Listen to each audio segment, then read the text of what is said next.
அனைவருக்கும் வணக்கம். மேடையை அலங்கரித்துக் கொண்டிருக்கும் அனைத்து பெரியோர்களுக்கும் என்னோட வணக்கம். நான் ஏன் பெரியோர்கள் சொல்றேன்னா வயசுல இல்ல, master minds, master thinkers, writers, poet, கலைஞர்கள் அனைவரும் இங்க இருக்காங்க. இந்த மேடையை பார்க்கும்போது எனக்கு என்னோட ஃபர்ஸ்ட் படம் ஆரோகணம் தான் ஞாபகம் வருது. அன்னைக்கு அங்க பாலச்சந்தர் சார் இருந்தாரு, பாரதிராஜா சார் இருந்தாரு, பாலு மகேந்திரா சார் இருந்தாரு. சோ அந்த மாதிரி ஒரு வைப் இங்க எனக்கு தெரியறது. சோ உங்களுக்கு இது டெபியூ பிலிம், இந்த ஹீரோக்கு டெபியூ பிலிம், டிரெக்டருக்கு டெபியூ பிலிம், ஹீரோயினுக்கு டெபியூ பிலிம், அப்படி எல்லாருக்கும் debut film. So it's such an important day for them. அந்த மாதிரி ஒரு நாள்ல இத்தனை பேரும் இங்க வந்து அவங்கள வாழ்த்துறது இது ஒரு பெரிய ஒரு பிளெஸிங்.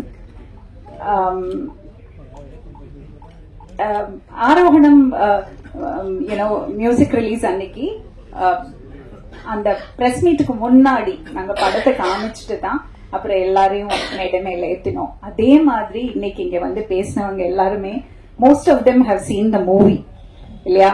படத்தை பார்த்துட்டு இப்போ சுஷீந்திரன் சார் பேசும்போது அவர் படம் பார்த்துட்டு அவ்வளோ உணர்வு பூர்வமா பேசினாரு. He's a brilliant director, brilliant writer.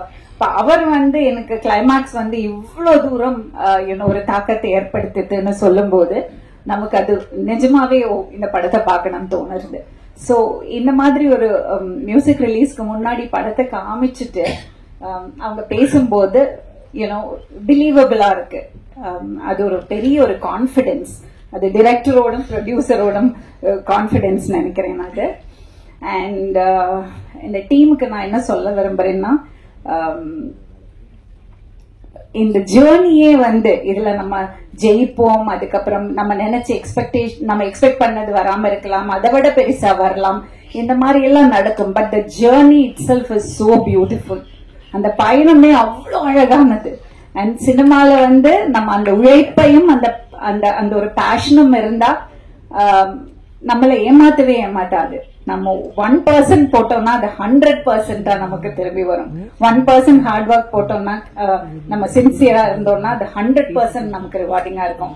அந்த 1% இன்சின்சியரிட்டி காமிச்சோம்னா அதே மாதிரி 100% நமக்கு திருப்பி அடிக்கும். அதுதான் சினிமா. சோ அதுதான் என்னோட அண்டர்ஸ்டாண்டிங்.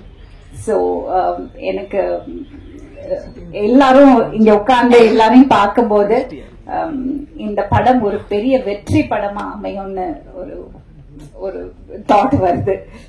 சொல்லுவாங்க இல்லையா, ஒரு நொஸ்டால்ஜியா, அந்த மாதிரி ஒரு நொஸ்டால்ஜியா ஃபீல் ஆகுறது. And all the best to the team. And அவங்க எல்லாம் சொன்ன மாதிரி இந்த படம், ஒரு படம் எடுக்கிறது பெரிய விஷயம் இல்ல, அது தியேட்டருக்கு கொண்டு போறது, ரிலீஸ் பண்றது எவ்வளவு கஷ்டமான விஷயம் எனக்கு தெரியும். நான் ஒரு இண்டிபெண்டன்ட் பிலிம் மேக்கர், எவ்வளவு கஷ்டப்பட்டிருக்கேன்னு எனக்கு தெரியும். சோ இவர் சந்திரசேகர் சார் சொன்னார் இல்லையா, இந்த மாதிரி படங்கள் எல்லாம் எப்படி ஜெயிக்க வைக்கிறது. உதயகுமார் சாரும் சொன்னாரு, எப்படி ஜெயிக்க வைக்கிறது தெரியல, அதுக்காக ஏதோ பண்ணணும். ஐ திங்க் மலையாளம் இண்டஸ்ட்ரியிலயும் அதுதான் இப்ப பேச்சு நடந்துட்டு இருக்கு. இந்த பிரம்மாண்டம் இதையெல்லாம் தாண்டி ரியலிஸ்டிக்கான நல்ல கதைகள் மறுபடியும் வரணுங்கிற ஒரு ஆர்வம் ப்ரொடியூசர் சைட்ல இருந்தும் மேக்கர் சைட்ல இருந்தும் வர ஆரம்பிச்சாச்சு. I think it's a very welcome change. I think we are able to crack it. அதை கிராக் பண்ண முடிஞ்சா பெரிய விஷயம். எல்லா ஜான்ரால இருக்கிற படங்களும், எல்லா பெர்ஸ்பெக்டிவ்ல இருக்கிற கதைகளும் மக்களுக்கு பாக்கிறதுக்கு ஒரு வாய்ப்பு. அது இடையில இருக்கிறவங்க மட்டும் முடிவு பண்ணாம இதுதான் மக்களுக்கு பிடிக்கும், இதுதான் மக்கள்கிட்ட போய் சேரும், இதுதான் அவர் சொன்னார் இல்லையா, ஒரு கார்பரேட் கல்ச்சர், பேக்கேஜஸ், இதுதான் பேக்கேஜ், அந்த மாதிரி இல்லாம எல்லாத்துக்கும் ஒரு நியாயமான ஒரு வாய்ப்பு, அத உருவாக்குறதுக்கு, அதை கொண்டு வரதுக்கு ஒரு சிஸ்டம். இந்த சிஸ்டம் அது எப்படி நம்ம எல்லாரும் சேர்ந்து அந்த வாய்ப்பை எப்படி உருவாக்குறது, அதை நம்மளால கிராக் பண்ண முடிஞ்சா அது ஒரு மிகப்பெரிய விஷயம் நான் நினைக்கிறேன். Thank you very much for this opportunity and all the best. Thank you.